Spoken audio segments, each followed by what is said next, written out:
this threat that we apparently seem to be to some people, I think that we can say that we brought some of it on ourselves. Again, not being political here. I'm not making a liberal or a conservative statement or anything like that, but I think sometimes, and this is where I think I want to try to speak to the hearts of Christians right now, sometimes we come across as angry people and even hateful people.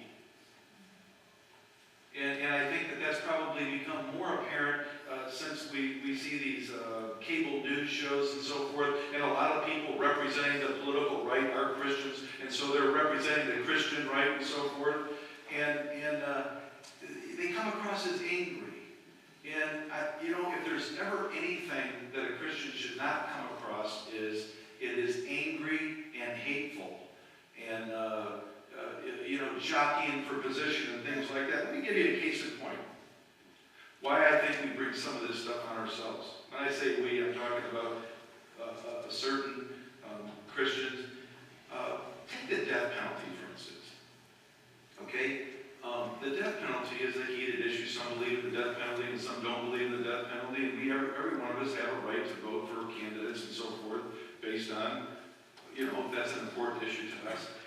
But let me ask you this question. Why would evangelical Christianity at large be just vehemently for the death penalty and want to have a political platform, if you will, for the death penalty?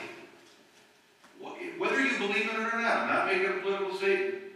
I'm not going to tell you where I stand on it. But why would Christianity proper be the voice in the United States of America for the death penalty? And of course, we're going to go to the Old Testament and say, well, look what the Old Testament says, right?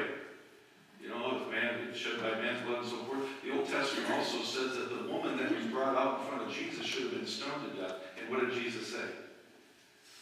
Let the one who was out without sin cast the first stone. So here's my point.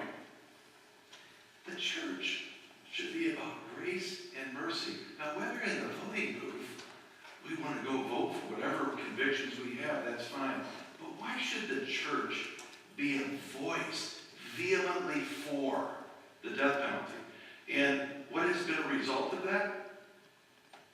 You Christians come across as hateful and mean and so forth. And I think so some of it we've brought on ourselves. Outspoken activists against the gay movement.